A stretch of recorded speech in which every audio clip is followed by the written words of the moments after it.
नमस्कार दोस्तों, अगर आप भी सोच रहे हैं कि मकान बनाने का बिजनेस क्या इसमें फ़ायदा होता है या फिर इसमें घाटा होता है या फिर किस तरीके से फ़ायदा होता है और किस तरीके से यहाँ पे घाटा हो सकता है, एक मकान बनाने का कॉन्ट्रैक्टर कैसे बने, ठेकेदार कैसे बने, आज की इस वीडियो में मैं आपको ए टू जेड जानकारी देने वाला हूँ।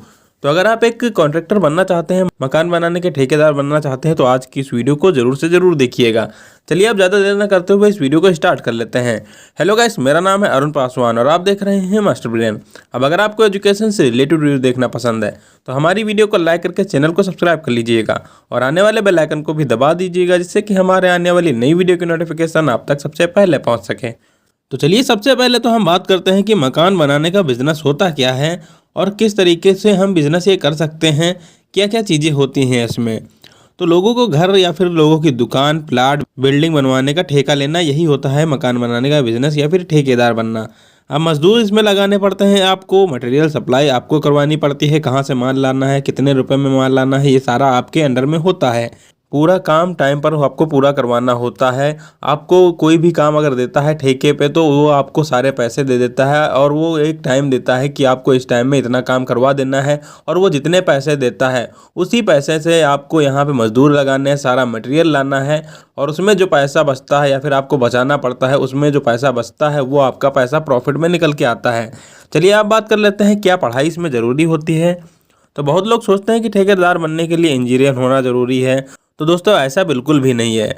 अगर आपको यहाँ पे काम की समझ है और सही से आपको काम निकलवाना आता है लोगों से, तो आप ठेकेदार बिल्कुल ही आराम से बन सकते हैं, और ईमानदारी आपके अंदर है तो आप यहाँ पे ठेकेदार बिल्कुल ही आराम से बन सकते हैं। अब बात करते हैं कि आप इस बिज़नेस को स्टार्ट कैसे कर सकते हैं। स्टार्टिंग में आप क्या क्या कर सकते हैं। तो सबसे पहले आपको छोटे काम से शुरुआत करनी पड़ेगी। आपको यहाँ पे कमरे बनवाने पड़ेंगे, बाउंड्री वॉल आपको बनवानी पड़ेगी, प्लास्टर या फिर टाइल्स का काम आपको यहाँ पे ठेके पे लेना पड़ेगा। अब ये सारा काम आपको ऐसे ही नहीं मिल जाएगा, कहीं पे काम चल रहा हो तो आपको सबसे पहले पहचान बनानी पड़ेगी। अपने एरिया के मिस्त्री, राजमिस्त्री, लेबर से अच्छे संबंध आपको बनाने पड़ेंगे। वो बताएंगे कि काम कहाँ पे मिलता है, कैसे काम मिलता है, पहले आपको उनसे समझना पड़ेगा। बाकी आपको सर्च करना पड़ेगा आपके एरिया में कि कहाँ पे काम नया लगने जा रहा है, और वहाँ पे जाके आपको यहाँ पे उनसे काम मांगना है। अब आपको अगर काम मिल जाता है तो आप करवाने लग जाते हैं, लेकिन उससे पहले आपको सारी चीज़ों की यहाँ पे परख होनी चाहिए। मसाला कहाँ से लाना है, मोरंग कहाँ से लाना है, सीमेंट कहाँ से लाना है, ईंटें कहाँ से लाना है, ईंटें का रेट क्या है, मोरंग का रेट क्या है, मसाले का रेट क्या है, सीमेंट का रेट क्या है, जो भी जितना भी सामान लगता है उसका रेट क्या चल रहा है, और आप एक ठेकेदार हैं तो आपको यहाँ पे किस रेट में सारा सामान मिलेगा, ये आपको पहले पहचान बनानी पड़ेगी। उसके बाद में ही आपको सामान थोड़ा सस्ता मिलेगा। तो सबसे पहले ठेकेदार अगर आपको बनना है तो ये सारी चीज़ें आपको करनी पड़ेंगी। अब पैसा कितना इसमें लग सकता है।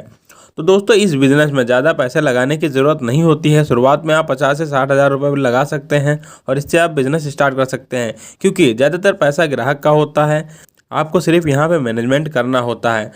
तो अगर आप स्टार्टिंग में ये बिज़नेस कर रहे होते हैं तो आपको खुद से यहाँ पे 50 से 60 हज़ार रुपये लगाने होते हैं, जिसमें कि आपको लेबर कॉस्ट यहाँ पे ऐड करनी पड़ती है, लेबरों को पैसा देना पड़ता है। बाकी आप जिसका कि घर बनवा रहे होते हैं ठेके पे, उसका काम जब हो जाता है तो आप उससे सारा पैसा ले सकते हैं, या फिर आप एडवांस में भी उससे सारा पैसा ले सकते हैं। आप बिना इन्वेस्टमेंट के भी ये बिज़नेस स्टार्ट कर सकते हैं। अब बात करते हैं कि इस बिज़नेस में आपके कौन कौन से लाइसेंसेस लग सकते हैं। तो सबसे पहले आपको यहाँ पे शॉप एक्ट या फिर फिल्म रजिस्ट्रेशन करवाना पड़ेगा। जीएसटी नंबर आपको बनवाना पड़ेगा, क्योंकि ये बिज़नेस आपका बड़ा हो जाएगा तो आपको यहाँ पे जीएसटी नंबर बनवाना ही पड़ेगा। कॉन्ट्रैक्टर कार्ड आपको बनवाना पड़ेगा। आपके नगर पालिका में ये आपको आराम से मिल जाएगा और आप ये आराम से बनवा सकते हैं। काम कैसे मिलेगा हम बात करते हैं इसके लिए। अपने एरिया में लोगों से मिलें, पोस्टर, विजिटिंग कार्ड छपवाएं, और फेसबुक या फिर व्हाट्सएप या फिर किसी भी चीज़ पे आपको यहाँ पे इंस्टाग्राम पे प्रमोशन करवाना है, जिससे कि आपको काम मिल सके। अब चलिए बात करते हैं कि कमाई कितनी होती है और कैसे कमाई होती है। तो एक घर में लगभग 15 से 5% तक आप प्रॉफिट बचा सकते हैं उसमें, अगर आप अच्छी तरीके से काम करवाते हैं, या फिर आप उससे भी ज़्यादा पैसा बचा सकते हैं अगर आपको यहाँ पे पैसा बचाना आता है। सामान आप कम दाम पे ला सकते हैं तो आप उसमें ज़्यादा पैसा बचा सकते हैं। महीने के अगर आपको यहाँ पे 1 से 2 प्रोजेक्ट भी मिलते हैं तो आप 1 से 2 लाख रुपए बिल्कुल ही आराम से बचा सकते हैं, अगर आपको यहाँ पे काम अच्छी तरीके से आता है। अब बात करते हैं कि अगर आप ये बिज़नेस करने जा रहे हैं तो आपको यहाँ पे कौन कौन सी गलती नहीं करना है। तो सबसे पहले बिना एग्रीमेंट के आपको काम कोई भी स्टार्ट नहीं करना है, आप घाटा खा सकते हैं। क्वालिटी से आपको समझौता नहीं करना है, वरना कस्टमर्स आपसे गुस्सा हो जाएंगे और आपको काम कभी नहीं मिलेगा। टाइमलाइन आपको कभी मिस नहीं करनी है, आपको यहाँ पे टाइम पे काम पूरा करके ही देना है। नाम खराब आपका नहीं होना चाहिए किसी भी तरीके से। अब अगर आप सही तरीके से काम करेंगे और आप अपना नाम अच्छी तरीके से बनाएंगे तो आपको यहाँ पे काम ज़्यादा से ज़्यादा मिलेगा, और अगर आपको काम ज़्यादा से ज़्यादा मिलेगा तो आप प्रॉफिट ज़्यादा से ज़्यादा ही निकाल पाएंगे। अब अगर आपको ये वीडियो पसंद आई हो तो हमारी वीडियो को लाइक करके ज़रूर जाइएगा। मैं मिलता हूँ आपको एक नई वीडियो में नए से टॉपिक के साथ में, तब तक के लिए जय हिंद, वंदे मातरम।